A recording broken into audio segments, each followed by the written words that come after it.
How's it going, everybody? My name is Ted, and welcome back to the Red Strings Club. Last we left off, a client is approaching the club, so says our friend Akara. We learned a lot about the world and what's going on. There's a mega corporation by the name of Supercontinent that is currently in the process of trying to dabble in mind control via using implants that are inside of people who have implants. These implants are, I guess, social boosters. I'm not really for sure what they actually are, but they definitely seem like they're a part of something much bigger than just making someone a bit more popular on the internet.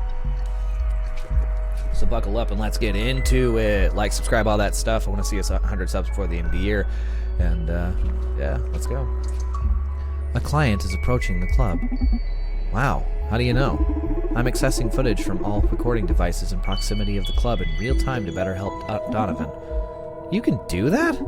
I told you they'd make a great aid. Now go. I know who's coming. I called a consultant engineer who was recently hired by Supercontinent to work on some new bionics firmware. I've worked with her in the past, and my instincts tell me she's got something to do with all this. You sure pull the red strings quick.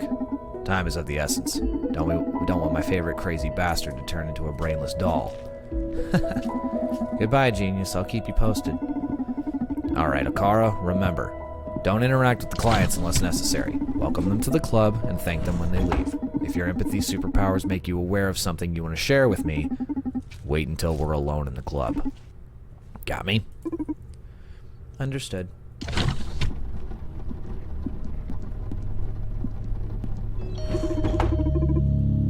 Welcome to the Red Strings Club, Diana Meyes. Oh, am I that famous? Damn you, Akara, don't go saying clients' names. How should I cover this? We'll tell her that she was that famous. Just kind of inflate the ego. Let her kind of comfortably transition into the club. You know, just sort of sit down, have a drink with us. Hey, look at you, famous TV star. Come on, Diana, you've even been on TV. It's only natural you have admirers, isn't it? Well played, but you don't have to kiss my ass. When did you start hiring brats to work at the bar anyway? Are you getting old? Yeah, you know. My leg isn't getting any better, and I thought I could use an extra hand. Must be tough facing life without any upgrades, huh? I'm happy. Does that count? Congratulations. Do you have a light? Don't smoke, kids. It's not good for you. It's very bad. Very, very, very expensive habit. Okay, I'll spare you the preamble and guess why you called me. Is it because of the dead girl at the H-Core clinic? Shit, you engineers don't like to waste time, huh? I know your boyfriend works with those Proxima rascals on the regular, and I figured you'd want details. And I thought I was the information broker. Damn. What's that info gonna cost me? There's some information I'd like you to get me in exchange. This nut will be pretty hard to crack, but I trust you. You're the best. Well, if I know a thing or two about nuts... I'm sorry. Now you're gilding the pill. What do you say we start with a drink on the house? Yes, please. I've been dying to sip from one of your cocktails again. Right away, miss. Hey, Newman, my muse. Are you around? This time it's the real deal. Let's get some info out of this girl. Remember, fill the glass with spirits and tune the soul discs. Adjust the size of the disc by adding ice to the drink. I filled the notebook with our objectives. Please take a look at them. Excuse me. Okay, so this is all the stuff that we gotta take a look at. I'll be taking notes, adding facts, and updating the objectives as we progress. So please check it out now and then. One more thing. Before asking her any questions, think about whether she's in the right mood to answer them. This isn't a video game. We can't keep repeating the same dialogue again and again. Yeah, it's not a video game. Get with it.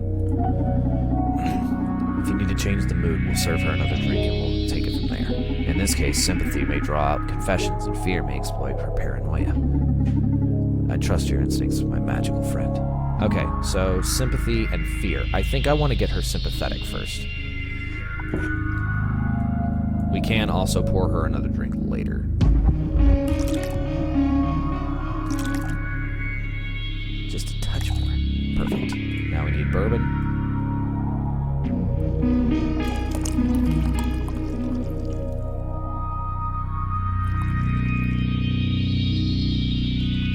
Perfect.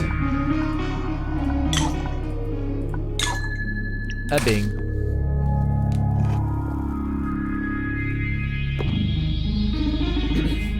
Oh. Wait, is it past? Yeah, it's past 5 minutes. Oh god, you're the fucking best. Why do you need the information dealing side hustle when you make cocktails this good? I'm telling you, you should be a world famous bartender. I'm glad you like it. She seems to be in a good mood, so what should I start with? In a good mood. Let's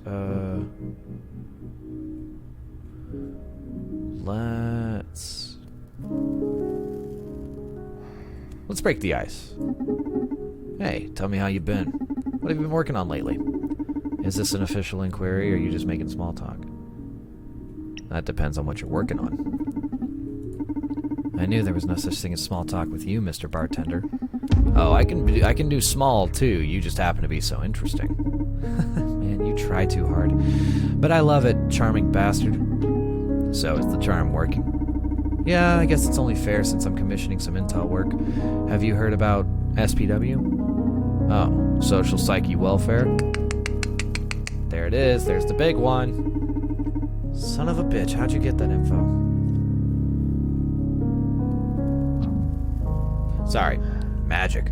Wouldn't be your favorite information dealer otherwise. But please, I'd like to hear it from you. I'm sure you're much better versed in the project than my sources. You bet.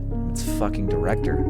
I've been looking forward to discussing it with someone outside the team. Just please don't go leaking it around or I could be in serious trouble. Of course, I'm a professional.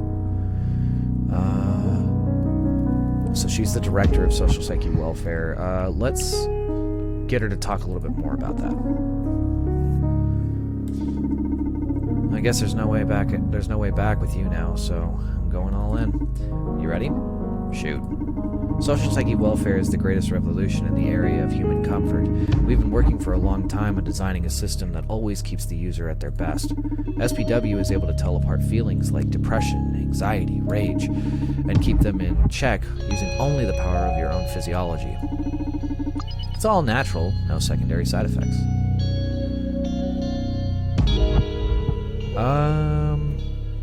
Don't you think it's all a bit unnatural? Oh, now you're talking like an old-timer. Do you know how many times that argument has been wielded against progress?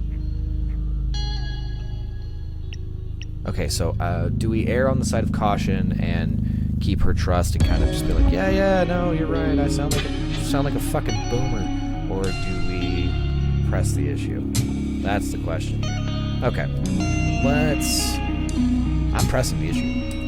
Hey, don't treat me like some senile grandfather. This is not the same at all. I'm sorry for you, Donovan. You'll just have to accept you're not that young punk anymore. Every man eventually reaches a limit where change becomes something to fear. Alright. I guess that checks out with, the way everything is.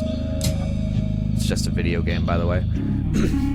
But this is not the same, they cried against human upgrades. This is not the same, they cried against gender calibrators. This is not the same, they cried against... Okay, stop it. I'm just messing with you. But you do get my point, don't you? Okay, I'll drop the unnatural thing from my list of grievances. Now that we agree on something, do you want to know anything else about SPW? Sounds like a mind-controlled device to me. That's quite the stretch. Isn't unhappiness what drives us forward? What you're selling sounds like the worst kind of conformism. No one will ever be willing to fight, to rebel, to disrupt our world. That's pretty convenient for corporations and governments alike, isn't it? The fine print of eternal happiness is absolute obedience. Pay attention, class, this is very important. Don't exaggerate. I'm using SPW right now. Do you see me as a harmless lamb? I don't think so. How can you know? I feel better than ever. See, you're wrong about unhappiness being the greatest motivator. The best goals are born from joy and love. No, goals are formed out of necessity. Okay? Goals are formed out of necessity. It literally does not matter what that goal is. If your goal is to lose 10 pounds, it's probably because you feel that you need to lose 10 pounds. If your goal is to start learning how to finance and learning how to budget, it's probably because you spend too much money. Goals are always born out of necessity, especially if you're in the working class. So no, the best goals are born from joy and love. That's crap. That doesn't make any sense. That is stupid. Joy and love, that's the product of reaching those goals. I don't blame you. You've always been a survivor. But those days are almost over. I don't want to sound delusional here, but SPW is fucking worldwide peace. Can't you see it? Yeah, it'll be easy to create worldwide peace when nobody's able to think for themselves. Excuse me, but no, I can't see it. The world needs disagreement to keep evolving. World peace just means eternal slumber. Let me stop you right there before you start making a plea for war. You know that's not what I mean. Only that you just said world peace is bad for humanity. No. You twisted the words, lady. You twisted the words. Okay, this argument isn't going anywhere. Let's change the subject. And that, class, is how you handle people like that. If they twist your words around, just be like, all right, I can tell that this conversation isn't going anywhere. We're dead. Let's see. I'm not necessarily worried about SPW affecting creativity. Don't really care. Won't SPW make you stop being you? Yeah. It's not going to affect individuality at all. It's only natural to be scared at the prospect of unlimited happiness. See, that does scare me, though, because life is full of moments. Life is not just this smooth and narrow, like, easy path to tread. It's rigid. It's turning. There's detours. There's, roadblocks. There's you might find yourself going in circles sometimes. That's life, and you need those human experiences in order to truly and fully embrace what life is. Life is, for just as many happy moments as there are also very sad moments, and you need the sad to appreciate the happy. You need the dark times to appreciate the light.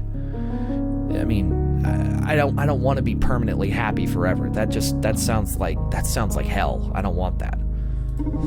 But this is less intrusive than the average antidepressant the city's inhabitants swallow every day. So you're saying that removing an important part of our mood spectrum isn't going to change our personalities? Yeah, without sadness and the ability to become somber, and depressed or whatever, we wouldn't have some of the greatest art pieces in the world. We wouldn't have poetry. Edgar Allan Poe literally would not exist. Like a life bred of tragedy that he allowed to influence his work. And yes, unfortunately, he was a very depressed individual and was an alcoholic and an opioid user, but he still created some of the most significant and impactful horror stories in, America well over, 150 years ago. You can't discredit that. You can't discredit that. And so if you were to just eliminate that kind of stuff, people like Stephen King wouldn't be here. People like Ari Aster wouldn't be here. People we would be losing a significant portion of culture and society if everybody was across the board blanket happy and no other emotions allowed. I didn't say that. It will help us access our better selves. Or do you enjoy being sad? I wouldn't like to lose my sadness. Why not? Sadness is not ugly, Diana. I've been bartending for a couple of decades now. I've gotten to witness innumerable forms of sadness right where you're sitting. And it can be a beautiful thing. And it's moving. It draws us all together, keeps us thinking, wishing. So you actively working to suppress it just feels like a crime against humanity to me. Wow. I'm not ready to debate such poetry. Give it some thought, please. I will, I promise. Got it. We got it. Is there anything else you'd like to discuss? I've had enough SPW. Yes. I'm really sorry about that. I did not mean to jam my headphones against the mic. Sorry if you're wearing headphones yourself. I'm really excited about all this. Sorry you're not a fan of it. But just accept it. This is the future. No. The present. Don't let it get under your skin or you'll ruin that fragile, handcrafted happiness of yours. So, now we're going to transition to what information do you want from me. But before I do, I'm going to serve her another drink. I'm going to get her to feel fear. Which sounds really messed up, but trust me on this.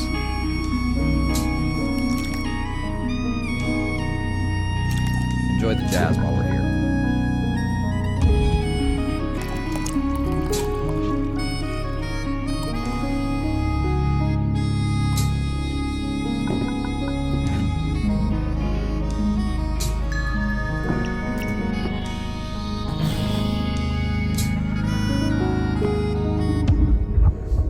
sour.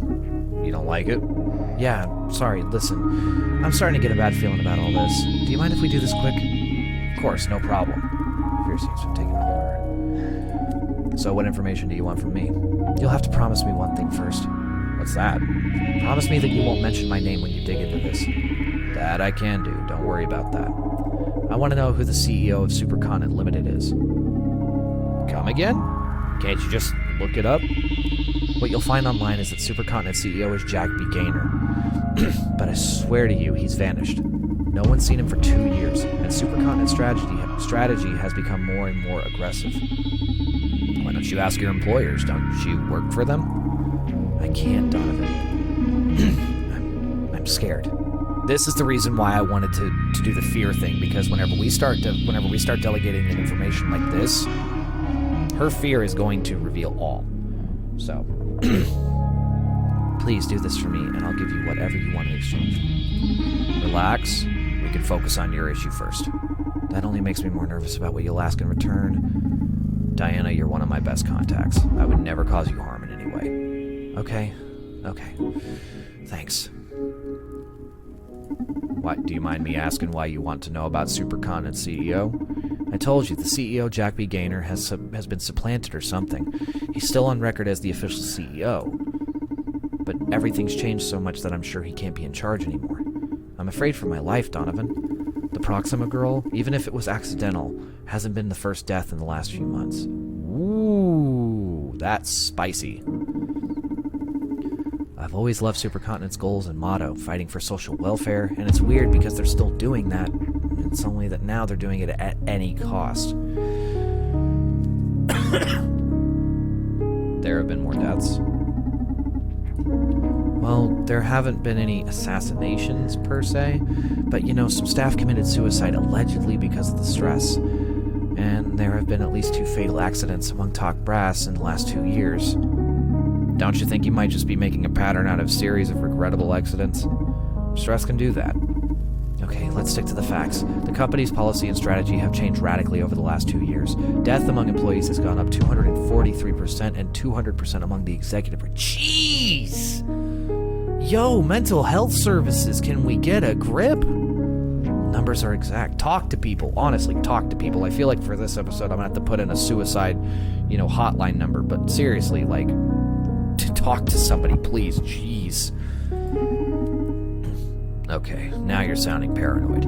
Plus, no one's seen Jack B. Gaynor since these changes started. Okay, you don't need to convince me any further. I'll look into it. Okay, so tell me about Ari's death. I don't know much about the actual scene. From what I heard, she was suppressed by the security system. She probably dug too deep. Yeah? How deep? Damn, Donovan. You know I'm putting my life on the line by coming here, don't you? I know. Don't worry. You're safe here. I just want to know why my friend is dead. I'm really sorry, you know that, right? Probably I can't, I'm sorry. I can only tell you she probably learned something about one of our more dubious agendas. You'll have to do with that hint and pull your strings elsewhere. We don't want to add meat to the body count, do we? Hey, take it easy. Relax, you're among friends here. Let's change the subject, alright? Donovan. If I hadn't removed the part of my brain that processes love, I swear I'd fall for you every time. That's what I'm talking about. Why would you upgrade yourself to not be able to process love? Love is so important. Come on. I don't know how you do it, but I always leave the club shaking. I'm starting to think you're putting something in my drinks. Just alcohol, I swear. But I'm glad I can get through your ice-cold processors and stir those artificial feelings of yours. Hey, they're not artificial, they're just upgraded. Emotion could be a pitfall for a scientist like me. Better to have them in check. You ought to live more dangerously, Diana. Inspiration plays a big part in being a memorable scientist. Maybe. I'll make sure to come back and join the club. I'll make sure to come back to the club anytime I need some good old mojo. Please do. I should be leaving now. Thanks for the drinks, the chat, and the info. And please, call me as soon as you get something on Supercontinent CEO. I will. Thank you for coming, Diana. My pleasure. Thank you for coming. See you next time, Diana. Okay, Akara, listen. Never again say a customer's name. Why not? because it makes them feel uncomfortable and paranoid. I was taught that repeating someone's name builds trust and familiarity. Yeah, but the Red Strings Club is a haven of sorts. My clients value their anonymity. If you blab their names right when they come in, they'll think I told you all about them, and you're supposed to be a mere trainee. Leave the name dropping to me. Understood. I'm sorry, Donovan. Don't sweat it. Just keep it in mind, Akara. It won't happen again, Donovan. Very well, Akara. Let's focus on your aptitudes instead of your weaknesses. Get any interesting insights from your empathetic algorithms? Indeed. However, I don't see an easy way to properly communicate them, so I'd like to propose a game. A game? You know, you're full of surprises. Play is one of the most primal human devices for learning and development. Transmitting the vast amount of data I've gathered from your conversation with Diana is impossible, so I've designed a process to let you reach your own conclusions. Moreover, I get to better understand you, so we can improve as a team. Sounds like pro HR talk. But sure, I'm in. How do we play? I'm gonna ask you a series of questions. 10 to be exact. Hey, that's my name. I'm 10. My age is 25. I'm not 10 years old, but my name's 10. That's me. I have my own answers to them, but I am most interested in your input. When we are finished, I will let you know how many of them you got right. If you score at least 7 out of 10, I'll grant you a new skill. What? A new skill? Did they use the AI of an RPG villager to build you? And what the hell, can you even do that? A game without reward proves to be very dull. And yes, I can grant you something to improve your bartending skills. Why don't you just give it to me now? I'm designed to make you happy, a much different thing than granting your every wish. Sometimes I feel like you're some dumb mannequin, but now, I believe the very devil could be running through your circuits. Shall I begin? This is exciting. You're more twisted than I thought. Give it to me. Is Diana physically attracted to you? Come again? What kind of question is that? And how am I supposed to know? Please, just answer my questions. I know what I'm doing. Is Diana physically attracted to you? Yeah. Is Diana 100% loyal to Supercontinent Limited? No. Is she proud of Social Psyche Welfare? Well, we caused her to doubt, so... Yeah, she's very proud of it, though. Would Diana be happier without the effects of SPW? So, this is a psychological question, in that even if something would be guaranteed to improve life, or improve our lives as humans, or make us happier as humans, if we already have a disposition about that thing, where we do not automatically approve of it, we don't like it, we will be immediately adverse to that idea. So, in her mind, she would not believe that it would be affecting her positively. So, would she be happier without it? Because of the way human brains are? No. Does Diana know about the mirror neuron algorithm? We didn't even discuss that, so I'm going to say no. Who is the person that Diana most admires? Me. Regarding your bartending, what spirit does Diana enjoy the most? Bourbon. Did Diana lie to you during your conversation? I don't think so. What is Diana's greatest fear right now? Supercontinent. Is social psyche welfare as bad as you thought? This one I can't fail since it's my opinion, no? Maybe. It's as hard as not lying. Is SPW as bad as you thought? In my personal opinion, something like that should be optional. If, much like going to therapy or antidepressants or something like that, if somebody has such a chemical imbalance in their brain that like normal medication, cannabis, or therapy does not help them at all, something like this could help. It might just be that they just need to shut off a certain portion of their brain, but I still think that should be either up to... but then the problem with that is, like, you get a lot of people who, like, are caretakers who could abuse that, and it's such a moral gray area. I'm going to say it should be optional so that I can completely absolve myself of any and all responsibility when making that decision. I mean, nowadays you can have whatever psychoactive drugs you want. Becoming a smiling bastard should be the decision of the implant wearer. This silent update is a crime no matter how you look at it. That I will agree with. If you force that upon people, that's not cool. I do think it should be optional, you know. Okay, that was the last question. Did I pass? You got 9 out of 10. Yes! Yes, that's better than I ever did in school. which is why I need you guys to subscribe, because this is my last chance. No, I'm kidding. But yeah, you should subscribe. 100 subs before the end of the year. Just a reminder. Putting that out there. Like too.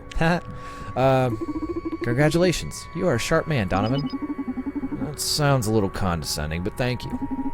What did I win? I'm going to produce a short span memory resetter for you. Is that a cool name for a shot? No, one of my abilities is to synthesize psychoactive drugs. The system was designed to deal with emergency anxiety crises and such, but given the unusual context we're in, I can widen its purposes. Add this to a client's drink, and they will think that they just sat at the bar for the first time. That way, you could explore different paths in a conversation without them noticing. Oh, God. Excuse me. Acid reflux. That sounds crazy and a bit immoral. Why? Aren't you manipulating them with your drinks? I thought this would be helpful. You got me there. You don't have to use it if you don't want to. I'm sorry, Donovan. It's okay. I'll save it for an emergency. Say, how much of this can you produce? Not much. I have a limited chemical repository for such purposes, so I'd rather keep these as prizes for our little games. How playful of you. Gotcha. Let's keep it like this, then. I detect a client approaching the club. So soon? I didn't expect anyone else tonight. And you can't expect anybody else until next episode. Thank you so much. This is all the time that I have for today. So thank you so much for watching. If you enjoyed it, please leave a like. And if you are new around here, please subscribe. I want to see 100 subs before the end of the year. That is my goal. And yeah. And until next time, remember, the world doesn't need any help beating you down. So please be kind to yourselves and to each other. My name is Ten, and I'll see you next time on the Red Strings Club.